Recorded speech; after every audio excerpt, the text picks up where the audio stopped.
when I finished school at Belvoir, Betty had came home 2 weeks ahead of me, and I flew back to, well, flew into Oklahoma City. And so anyway, then I had a little leave time again and home a while. And that's when there's a building, the Turner Turnpike. And we were up at the folks. It was coming down to Betty's folks down here by Spencer. And we come to, it was a heavy fog, and I had to get out and walk in front of the car, find a way across Turner Turnpike. It's dirt work, there wasn't no pavement or anything.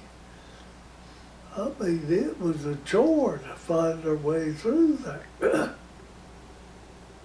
But we made it, found our folks. Of course, we'd been there before several times. But anyway, we made it. And then the day come for me to fly out for Seattle. All I knew was going to Far East Command. Well, that meant Korea. That's where they was using up a lot of men. The death toll over there was pretty severe some of the time. And I was qualified for combat engineers with that basic training. So I knew that's where I'd go. But we landed in, we set sail, and 5 of us that was in school together was on the same troop ship. And was all in the same home. I don't know how that worked out. But me and Prosser, Wilcox, White and White was our names.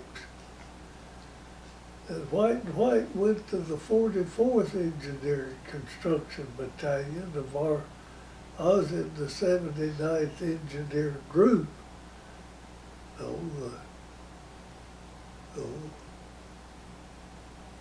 Anyway, I forgot the number of the group I was in.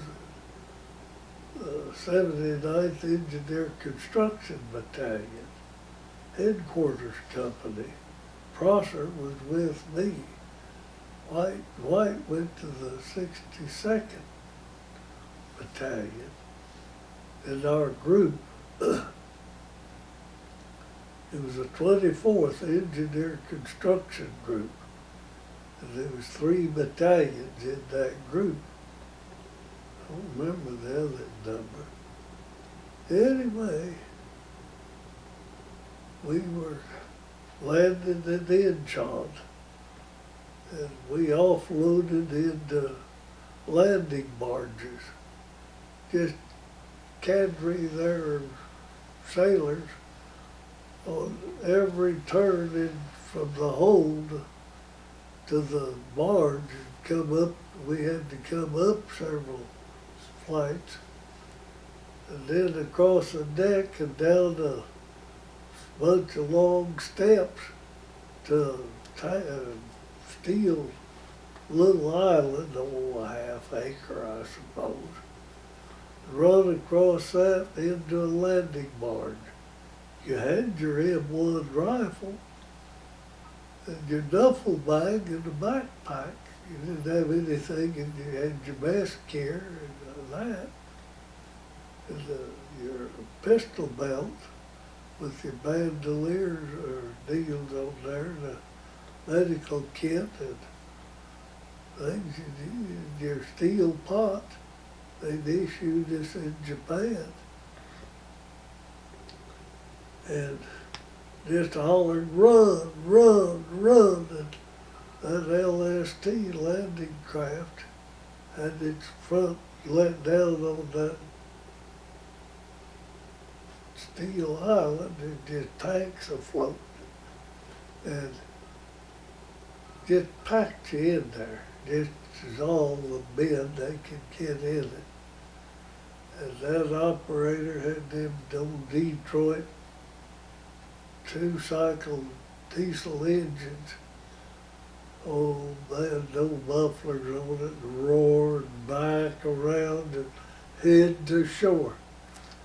You didn't know what to expect. You didn't have any ammo. You had the weapon. And he run up there to some logs fast up to the dry ground, and he dropped that front deal, and a squall run. Well, you run up there was a fenced-in area and a few tents. I said, get you a tent. All men go to a tent. When they got us all up there, then they assembled us and told us what outfits we was going to. We got our outfit, and anyway, that night after dark, we hadn't had supper yet. Some trucks come in, and all the men assigned to the 79th Engineers fall out, get on these trucks. Well, there were several for the line companies and things. But Wilcox, and he was seasick from the time we got on the ship till we got off. He was a tall, skinny guy, and he had lost several inches around his waist. Oh man, he had a rough go. But he went to our A company. Prosser and I went to headquarters company. And so they took us up and drove in under a kind of a porch thing on a had been a pretty fancy looking building. And they said, have you men had supper yet? Well, no. We was excited I hadn't even thought about eating. So they took us into a tent, and it was two tents, end to end, fastened together, all blackout. We drove up there from Inchon, blackout, and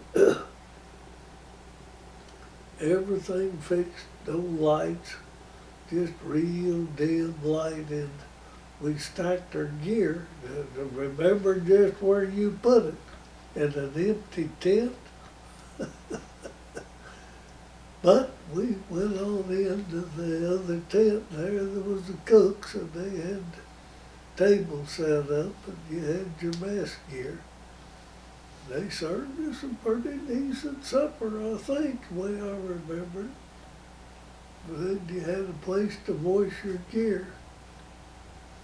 And get your gear, and we'll take you to your... We went upstairs on the second floor, and they'd count you off, so many men to a room. Well, Wilcox and Prosser and I got in the same room.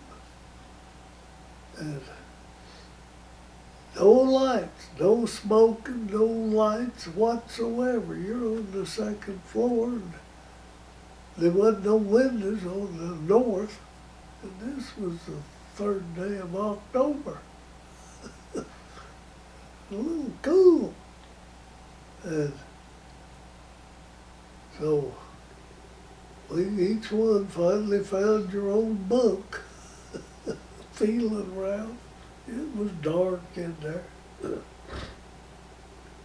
So I got my pants off and shirt and shoes and laid down, fixed me. I had, I think, 2 blankets. So I put one down on the army cot, laid down, put one on top of me. Well, I went to get cold underneath. So I got up, and you'd hear guys a mumbling and a cussing. Finally, I had 1 blanket and a half under me, and a half of the top blanket over me and put all my clothes out of my duffel bag on top of me. Finally got morning, and they fed us some breakfast. But all night, you could look north and see flashes of artillery. Is that close to the front? Wasn't the best of conditions to, could have been worse, I was what I kept telling myself. After breakfast a while, they called out, 79th, Ben, fall out. There's a vehicle here to get you. It was a 3/4 ton. Of course, I knew how many men. It was a few more, but we all got in that vehicle and headed back, and then some of them went to B Company, C Company, and D, I think. And Prosser and I at the headquarters, and then I think we was the only ones to headquarters company. No, there was a sergeant went there, Lineberry. Anyway, we got there. They took Prosser and I to tent where the mechanics are supposed to be. We don't have any empty bunks. So they took us finally to the welder's tent. There was 2 empty bunks. They said, no, that's Hogle and Flagg's bunks. They're out on, what did they call it? Anyway, assigned to another outfit someplace to weld for some special something. TDY, temporary duty, someplace.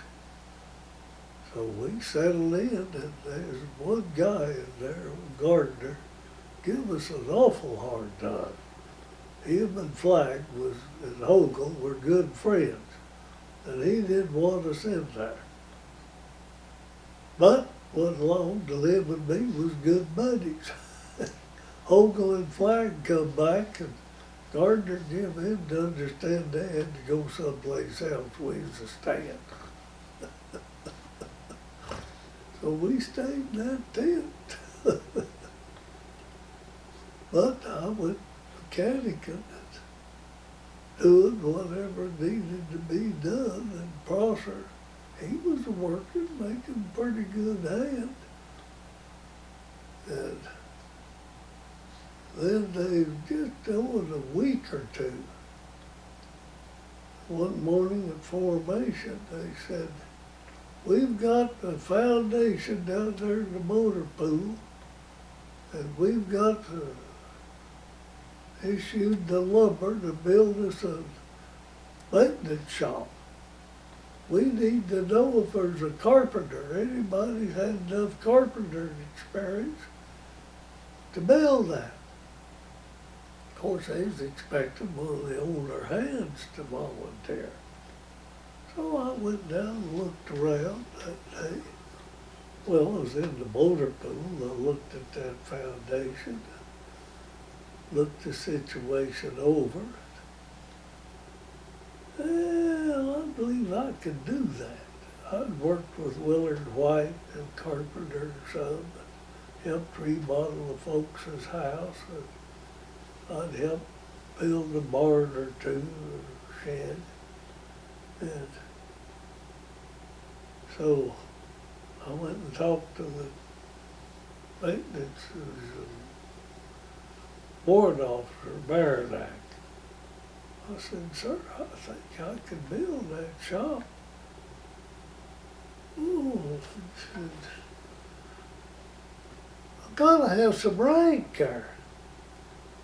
You're just a buck private. I said, yes, sir, that's all I am, but I think I could do it. Well, let me think about this. So the next day, he called me over. Now, what's your name? He hadn't even been there long enough, he knew me. I said, Ratliff. Well, I've got a sergeant just come in when you did.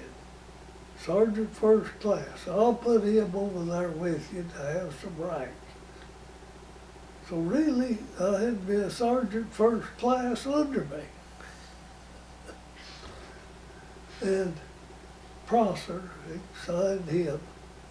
Well, Prosser could drive nails, and that's about all Lineberry knew how to do. He is an old World War II man. Time to quit. You'll keep good story. Anyway, the three of us, and then they assigned us 3 or 4 Korean carpenters, and I got acquainted with the Korean handsaw. Our saw's all cut and going, and at about a 60-degree angle. But theirs cut a pulling towards you. And they didn't have, they had just like a straight handle, just like a, more like a corn knife. And they couldn't use, the first thing I done, build me a pair of sawhorses to work off of. They couldn't understand the sawhorse. They couldn't understand, they just didn't. They just lay a board down on the ground, and the board they was going to cut and sit on it, squat down between their legs. And boy, they cut pretty good. They make so much fun of me and my sawhorses. They couldn't even use them to sit on. They'd just squat to sit. Unless they could get the feet up on it and sit like a buzzard. But anyway, I soon caught on. They didn't have any heat at the house. And they had to make lots of scrap wood. They carried their food, little damn tools, in a great big bag. And make blocks of wood, and that night they'd fill their bags. Well, if they needed 6-foot board, they'd get a 10-foot one. Cut 2 feet off each end. Well, I soon caught on to that. So, anyway, I had guard duty that one night down there, and it was getting pretty cold up into December, last November. So I had the guard down at the motor pool gate. I said, you just take all the scrap wood away from the carpenters when they come through. So at 10 o'clock, I went on guard duty from 10 till 2. I had me a good stack of firewood. Well, them other guards didn't know what it was there for. It was there for me. Had me a fire. The 512th ordinance was just across the road. So that guard come over, the gates are just across from each other. He'd stand by my fire and watch his gate. So they didn't try much more of that. Yeah, we had a lot of experiences, but then later, the 512th ordinance moved, and Dad was up in Marlin, and Noble Corbin that worked at the Bliss Co-op in Marlin was in Korea. Dad got the address from him, sent it to me. Well, there we'd been just across the road from each other, but they'd moved up a ways. And I went to see him. So, let's stop.